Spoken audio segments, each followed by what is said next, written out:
हमारे जीवन में बहुत सारे कष्ट आते दुख आते हैं और उन कष्ट और दुख के क्षणों में ईश्वर की को कैसी अनुभूति होती है और प्रभु को कैसा अनुभूत होता है। क्या प्रभु हमारी परेशानियों में धरती पे जैसे इस समय महामारी फैली है कोरोना, उसके पहले भी बहुत सारे कष्ट आते रहते हैं, दुर्घटनाएं होती रहती हैं बड़ी बड़ी। तो प्रभु जब ऐसी स्थिति देखते हैं तो उनके विचार मन में क्या उत्पन्न होते हैं, उनको यदि अनुभूत करें तो कैसे करेंगे। तो एक बार सूर्योदय काल था, उस समय मेरे मन में ये प्रश्न उत्पन्न हुआ और मैंने ध्यानावस्थित होकर जब प्रभु के से प्रार्थना करी कि हे प्रभु, आपको कैसा लग रहा है जब इस संसार में इतना कष्ट है। तो मेरे मन में कुछ अंतर प्रेरणा हुई, प्रभु का प्रत्युत्तर मिला, जिसे मैंने एक काव्यात्मक रूप में लिखा है। तो उसको मैं आप सबके समक्ष प्रस्तुत करता हूँ। प्रभु वरना अपनी मुसीबत में रोए, प्रभु वरना अपनी मुसीबत में रोए, रोए तो भक्तों की हालत पे रोए, रोए तो भक्तों की हालत पे रोए, प्रभु वरना अपनी मुसीबत में रोए। भगवान कृष्ण के जीवन में बचपन से जब से पैदा हुए तब से बड़े बड़े दैत्य महासुर आते रहे, मगर प्रभु कभी दुखित नहीं हुए, रोए नहीं, मुस्कुराते रहे। मगर जब उनके भक्त की उन्होंने दशा देखी, सुदामा की दशा देखी, मित्र की दशा देखी और देखा कि हमारा मित्र कितना पीड़ित है, परेशान है, तो भगवान दौड़ पड़ते हैं नंगे पैर और जल का लोटा लेके पैर धुलाने के लिए जब झुकते हैं तो रुक्मणी जी देखती हैं कि भगवान जल डालने से पहले ही सुदामा जी के चरण धुल गए हैं और प्रभु के आंसुओं से धुल गए। तो प्रभु वरना अपनी मुसीबत में रोए, प्रभु वरना अपनी मुसीबत में रोए, रोए तो भक्तों की हालत पे रोए, रोए और भक्तों के पिछले कर्म खराब। अब प्रभु से प्रश्न भक्त कह रहा है कि हे प्रभु, जब आप इतना दुखित हो जाते हैं भक्तों की करुण दशा पे, तो फिर उन्हें दंड क्यों देते हैं, उन्हें कष्ट क्यों देते हैं, क्योंकि बिना आपकी इच्छा के तो पत्ता भी नहीं हिलता है। तो प्रभु प्रत्युत्तर देते हैं कि भक्तों के पिछले कर्म खराब, भक्तों के पिछले कर्म खराब। जैसे आजकल कोरोना वायरस फैला तो कहीं ना कहीं हमारी आप ही गलती, हमने पर्यावरण के साथ खिलवाड़ किया, प्रकृति के साथ खिलवाड़ किया, प्रकृति के नियमों को नहीं माना और उसी सब का ये परिणाम आज हमें भुगतना पड़ रहा है। तो प्रभु भी कहते हैं भक्तों के पिछले कर्म खराब करना पड़ा है उनका हिसाब, न्याय व्यवस्था से मजबूर हो के, न्याय व्यवस्था से मजबूर हो के, भारी मन से करुण हृदय से, भारी मन से करुण हृदय से, कर्मों का दंड दे करके रोए, कर्मों का दंड दे करके रोए। जैसे पुराणों में आपने सुना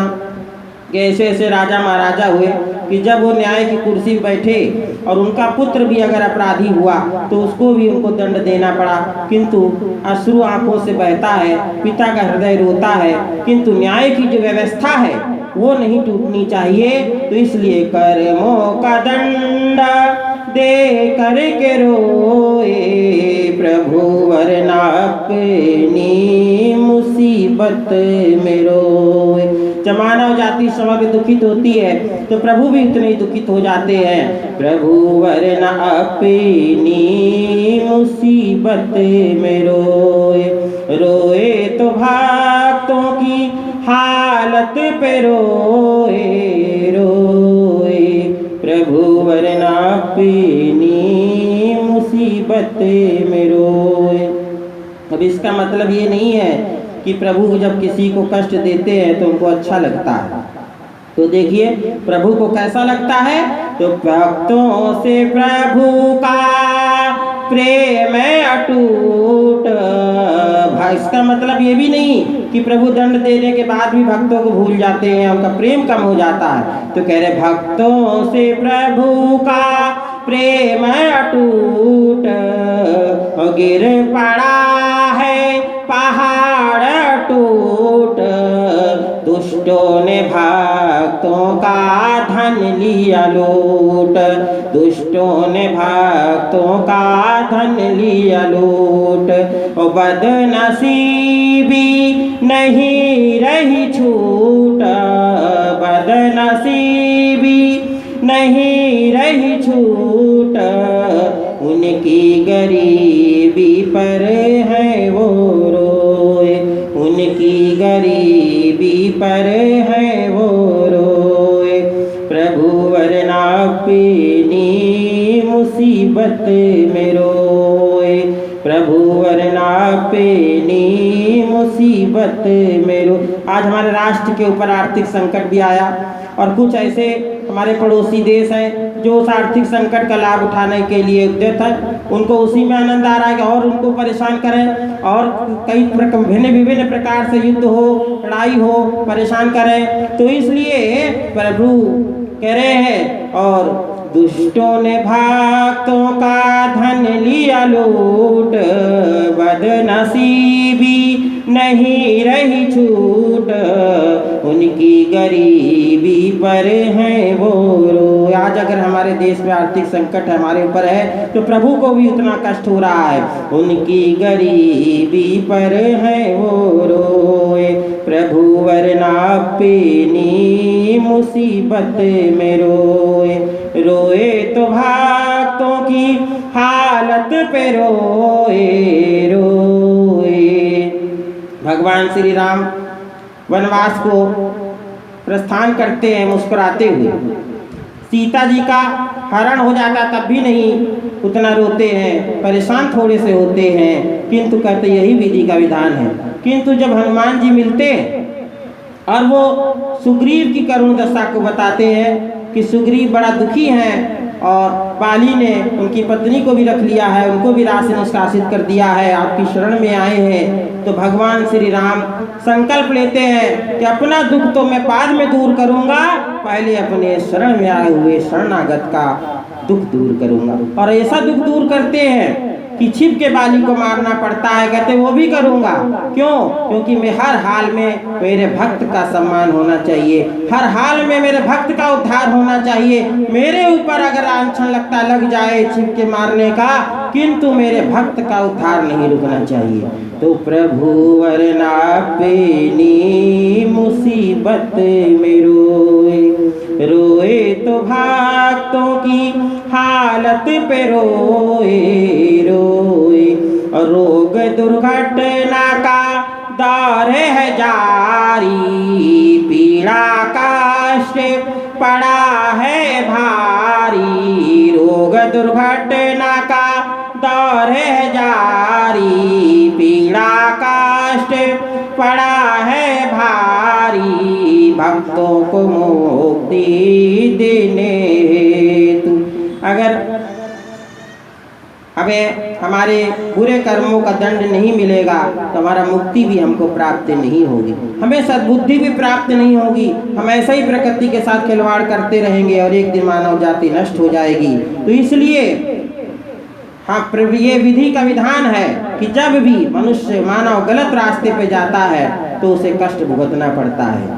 तो रोग दुर्घटना का दौर है जारी, पीड़ा कष्ट पड़ा है भारी, भक्तों को मुक्ति देने हेतु, भक्तों को मुक्ति देने हेतु देनी पड़ी है मुसीबत सारी, देनी पड़ी है मुसीबत सारी।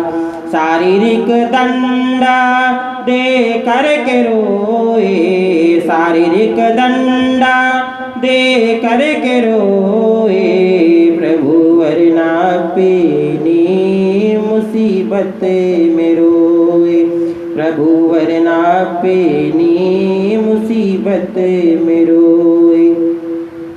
और ये भजन हमने आज से 11 महीने लगभग पहले जो है ये भजन लिखा, और इस भजन में आज की परिस्थितियों पर बड़ा खरा उतर रहा है, इसलिए आज मैं आप सबके समक्ष प्रस्तुत कर रहा हूँ कि प्रभु वरना अपनी मुसीबत में रोए, रोए तो भक्तों की हालत पे रोए, रोए। और कुछ अपना भी संघर्ष का समय याद आया, और कहते हैं कि सोना तभी निकलता है जब उसको रगड़ा जाता है, उसको कष्ट दिया जाता है, और तभी वो निखरता है, तपाया जाता है। तो जब जब कष्ट हुआ मोहित को, जब जब कष्ट हुआ मोहित को, तब तब रक्षक बन के आए। देखिए, जो कष्ट देते वही दवा भी देते हैं। जो प्रभु आज अगर हम लोग मानव जाति कष्ट में है तो प्रभु ही हमारी रक्षा भी करेंगे, उसी का उदाहरण दे रहा हूँ। जब जब कष्ट हुआ मोहित को, तब तब रक्षक बन के आए, गोद में अपनी मुझको उठाया। और जैसे माता पिता जब बच्चे को दंड देना होता, बच्चा नहीं मानता तो उसको ऐसी जगह मारते, इतना धीरे से मारते कि बच्चे को कष्ट भी अधिक ना हो और उसको सबक और शिक्षा भी मिल जाए और वो गलत काम भी ना करे। तो कहते हैं गोद में अपनी मुझको उठा। जब बच्चा रोने लगता है तो माता पिता उसको गोद में भी उठा लेते हैं, तो वैसे ही प्रभु भी हमारे साथ करते हैं। गोद में अपनी मुझको उठाया, माता रूप में सिर सहलाया, माता रूप में सिर सहलाया। बच्चा फिर से माता पिता से लाड़ प्यार करने लगता है, वैसे ही हमें प्रभु को नहीं छोड़ना है। प्रभु ही हमारे समस्त कष्टों का उद्धार करेंगे। तो माता रूप में सिर सहलाया, पिता रूप में देख के रोए, पिता रूप में देख के रोए, प्रभु वरना अपनी मुसीबत में रोए, रोए तो भक्तों की हालत पे रोए, रोए तो भक्तों की हालत पे रोए, रोए। महाभारत में जो द्रौपदी का चीरहरण होता है, भगवान कृष्ण अत्यंत दुखित होते हैं और कहते हैं कि यदि मेरी जानकारी में होता, यदि मैं होता यहाँ पर, तो मैं ऐसा कृत्य होने ही नहीं देता, ये जुआ ही नहीं होने देता। और द्रौपदी का चीरहरण तो बहुत बात की बात है, उन्होंने ही द्रौपदी के चीर को बचाया। और वो ये घटना इतनी उनको मार्मिक थी, इतनी दुख देने वाली थी कि प्रभु उसी दिन संकल्प लेते हैं कि मैं धर्म की विजय के लिए, युद्ध भी अगर हुआ तो युद्ध भी होगा, और किंतु धर्म की विजय अवश्य होगी। और उस दिन प्रभु रोते हैं, बहुत दुखित होते हैं, नारी जाति पर हुए अत्याचार को देखकर दुखित होते हैं। इसलिए नहीं होते कि उनकी बहन के साथ ही ऐसा हुआ, इसलिए कि नारी जाति का अपमान हुआ। तो प्रभु वरना अपनी मुसीबत में रोए, रोए तो भक्तों की हालत पे रोए, रोए। ओम नमः शिवाय।